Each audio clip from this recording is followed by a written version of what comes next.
শিলিগুড়ির জলপেশ মেলা, সেখানে তোলাবাজির অভিযোগ। হ্যাঁ, ব্যবসায়ীদের থেকে অতিরিক্ত টাকা নেওয়ার অভিযোগ উঠছে। শুধু তাই নয়, দোকান বন্ধ করে দেওয়ার অভিযোগ এবং বিক্ষোভ দেখাচ্ছেন ব্যবসায়ীরা একেবারে দোকান বন্ধ রেখে, কারণ তোলাবাজির অভিযোগ উঠে আসছে এই মেলা থেকে।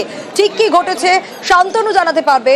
শান্তনু, বাধ্য হয়ে দোকান বন্ধ করে দিচ্ছেন ব্যবসায়ীরা, বিক্ষোভ দেখাচ্ছেন, কারা করছেন এই তোলাবাজি, কাদের বিরুদ্ধে এই অভিযোগ, কেনই বা করছেন? দেখো, যেটা বলা হচ্ছে যে স্থানীয় যারা পুরসভার জেলা পরিষদের কাছ থেকে ইজারা নিয়েছিল এই বছর মেলার, যারা জেলা পরিষদের অনুমোদিত হয়ে এই মেলা পরিচালনার দায়িত্বে ছিলেন, তারাই কিন্তু তাদেরই কয়েকজন মিলে কিন্তু অতিরিক্ত এখান থেকে কর আদায় করছে বলে অভিযোগ।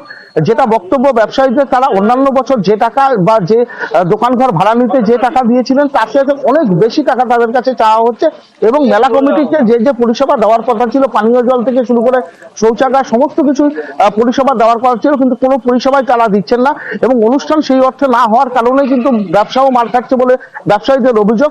এবং তাদের সবচাইতে বড় অভিযোগ যে গত অন্যান্য বছর যে পরিমাণ টাকা তারা দিচ্ছিলেন, অর্থাৎ একটি স্কোয়ার ফুটে যে দোকানঘর করতে গেলে যে পরিমাণ টাকা তাদেরকে দিতে হচ্ছিল, কেউ ১,৫০০ টাকা, কেউ ১,০০০ টাকা, সেটাই ৩ গুণ হয়ে গেছে। অর্থাৎ এর মাঝখান থেকে কেউ একজন বা কারা কয়েকজন মিলে কিন্তু এই কাণ্ডটা ঘটাচ্ছে, এবং যার ফলেই কিন্তু রীতিমতন ক্ষুব্ধ হয়েছেন যারা মেলায় এসেছিলেন সেই ব্যবসায়ীরা। প্রায় ১,০০০ খানিক দোকান রয়েছে এই এলাকায়, এই মেলাকে কেন্দ্র করে তারাই কিন্তু আজকে একত্রিত হয়ে বিক্ষোভ দেখান এবং প্রতিবাদ জানান এই এত চড়া হারে তাদের কাছ থেকে যে দোকানঘর ভাড়া। অবশ্যই দেখা যাক তাদের বিরুদ্ধে কি ব্যবস্থা নেওয়া হয়, যে একজন দুজনের কথা বলা হচ্ছে। অর্থ বরাদ্দ হয়েছিল রাস্তা হবে বলে, ১ বছর পেরিয়ে গেছে, ঝাড়গ্রামের সাকরাইলে এখনো রাস্তা হয়নি। ঝাড়গ্রামের গোবিন্দপুরের রাস্তার ছবিটা দেখুন, দুর্ভোগের এক শেষ সেখানকার মানুষজনদের।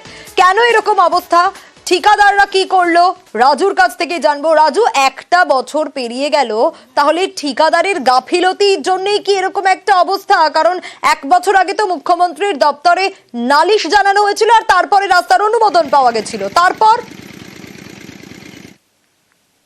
দেখো, একদমই, কারণ মুখ্যমন্ত্রী দপ্তরে জানাবার পরেই রাস্তা নির্মাণের জন্য সেখানে বোর্ড পড়ে, টাকা বরাদ্দ হয়, রাস্তার কাজও শুরু হয়, এবং সেখানে গুটি এবং বালিও ফেলা হয় রাস্তার উপর।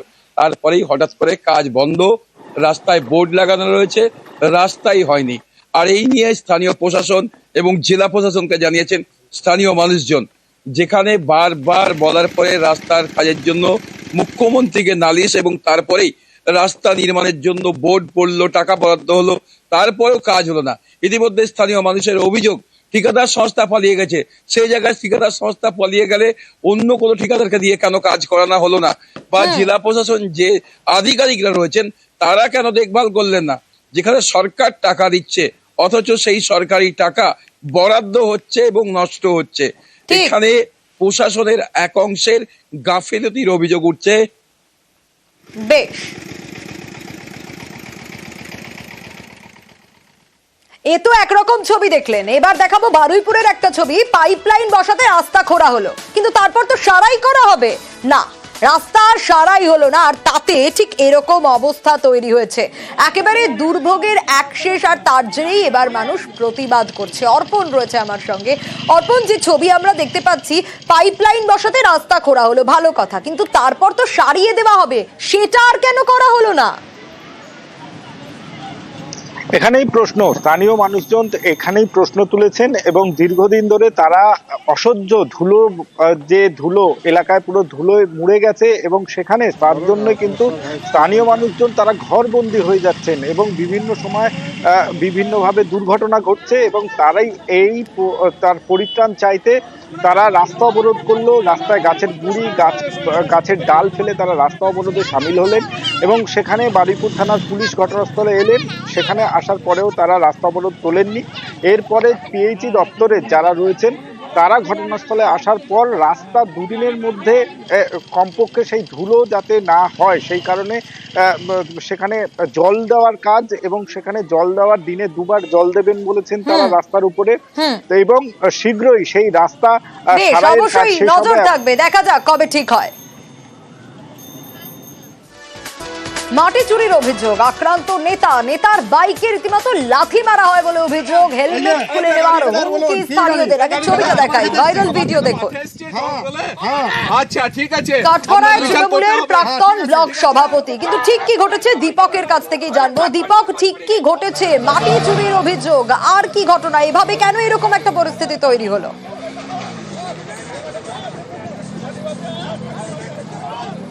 দেখো, জামুরিয়ার পরাশিয়াতে ব্যক্তিগত মালিকানার জমি থেকে মাটি তুলে পরে বিক্রি করার অভিযোগ, এই অভিযোগ উঠেছে তৃণমূলেরই প্রাক্তন ব্লক সভাপতির বিরুদ্ধে।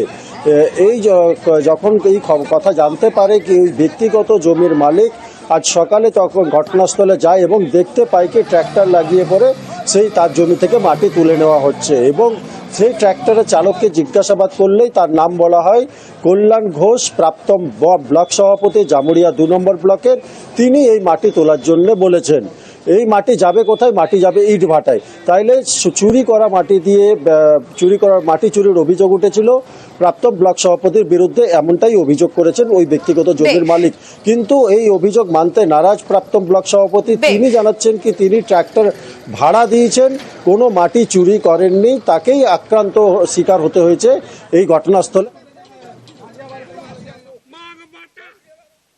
দীর্ঘদিন ধরে আমাদের কল্যাণ ঘোষ এখানে মাটি চুরি করছে, গাছগুলো চুরি করছে, নেওয়ার ফলে আমাদের জমিগুলোকে খারাপ করে দিচ্ছে, চাষযোগ্য জমি। অন্যায়ভাবে আমরা বলতে গেলাম তো আমাদেরকে মারতে চলে আসছে। দেখুন, ওর গাড়িটা লোড করতে এসেছিল, ওর গাড়িটাকে আমি আটকেছি। এইভাবে মাটির গাছ কিছু ব্যবহার করি না আমি। আমার গাড়ি আছে, ভাটাতে মাটি চালায়, ইট চালায়। আর ভাটার মালিক কে কোথায় মাটি কাটছে আমার তো জানার দরকার নাই। আমার গাড়ি আমি সপ্তাহ ইট চালাই, মাটি চালাই, এই ইটা চালাই আর কাঁচা ইটা চালাই। আমাকে যেভাবে ওরা মারলো, উজ্জ্বল ঘোষ প্রধানের স্বামী আর অরবিন্দ ঘোষ, মানে আপনার উপর যে অভিযোগ উঠছে সেটা ভিত্তি নেই গেলা।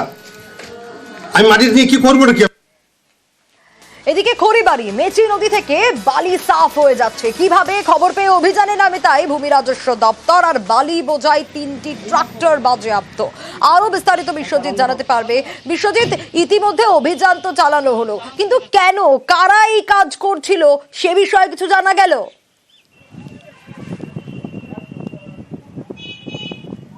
দেখো, অসাধু কিছু ব্যবসায়ী যারা কিন্তু প্রশাসনের একটু ঢিলেমিকে কাজে লাগিয়ে এই বালি পাচার করছে। আর এই বালি পাচার কিন্তু নতুন নয়, কারণ খড়িবাড়ি ব্লকে এর আগেও ভূমি রাজস্ব দপ্তর বিভিন্ন জায়গায় অভিযান চালিয়ে গত মাসে প্রায় 10টির উপরে এই বালি বোঝাই ট্র্যাক্টরকে কিন্তু বাজেয়াপ্ত হয়েছিল।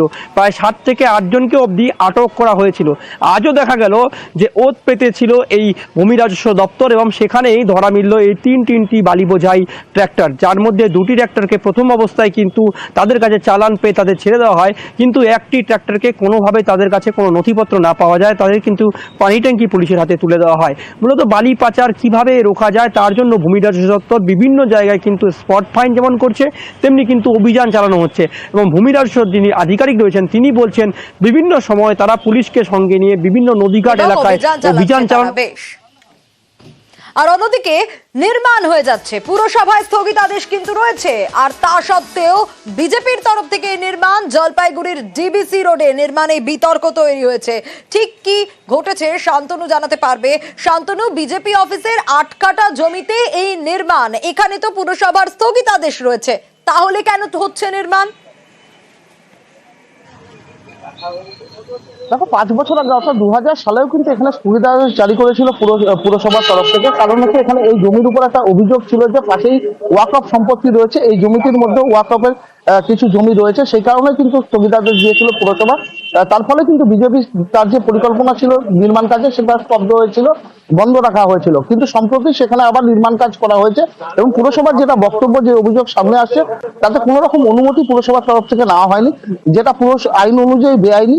সেই কারণে বেআইনি এই নির্মাণ নিয়েই কিন্তু শোরগোল পড়েছে। পুরো কর্তৃপক্ষ বিষয়টি নিয়ে বৈঠকে বসতে চলেছেন, এবং এই নির্মাণ কাজ যাতে বন্ধ রাখা হয় তার জন্য নির্দেশিকা জারি হতে চলেছে। মূলত পুরো কর্তৃপক্ষের যেটা বক্তব্য, যে পুরসভা এলাকায় কোনো যদি নির্মাণ কাজ করতে হয় সেক্ষেত্রে পুরসভার যে আইন রয়েছে সেই আইন অনুপাতে প্রথমে আবেদন করতে হয়, তারপর সেই আবেদন মঞ্জুর হওয়ার পর, সেই নকশা মঞ্জুর হওয়ার পর, অর্থাৎ পুরসভার নির্দেশ মেনে সেখানে কাজ করতে হয়। কিন্তু যেহেতু জমিটি বিতর্কিত এবং এই জমিতে দীর্ঘদিন ধরে একটি ওয়াকফের সম্পত্তি বলে অভিযোগ রয়েছে, সেই কারণে পুরসভা এখনো পর্যন্ত তাদেরকে নির্মাণ কাজ করার কোনো অনুমতি দেয়নি। সুতরাং অনুমতি ছাড়া এই নির্মাণ কাজ যাতে আবার বন্ধ করা হয় কোনো পার্টি অফিস করতে গেলে, বিল্ডিং খাড়া করতে গেলে তাকে বিল্ডিং প্ল্যান পাস করতে হবে, এবং বিজেপির যে বিল্ডিং প্ল্যানটা ম্যানুয়ালি পাস হয়েছিল 2020 সালে, সেটাতে পরে স্টপ অর্ডার হয়, কারণ জমি চিহ্নিতকরণের সমস্যা রয়েছে এবং ওয়াক অফ বোর্ডের জমি বলে অভিযোগ আছে, এই অভিযোগ রয়েছে। যারা অভিযোগ করছেন তাদের কি পড়াশোনা করেছেন, কতদূর আইন সম্বন্ধে জানেন, বা কি এটা নিয়ে একটা সন্দেহ আছে। এই জমি সম্পূর্ণ আমাদের বিজেপির জমি, জমির দখল কাগজপত্র সম্পূর্ণ রয়েছে। বিএলআর দপ্তর কি অবৈধ? তাহলে আগে বিএলআর দপ্তরকে অবৈধ ঘোষণা করুন। পৌরসভা কি অবৈধ? তাহলে তাকে আগে অবৈধ ঘোষণা করুন। আতঙ্কগ্রস্ত হয়ে দুবার এখানকার যুব নেতা গিয়েছেন বিজেপি অফিস ভাঙতে, কোর্টে কেস করুন আমাদের নামে, আমরা দেখিয়ে দেবো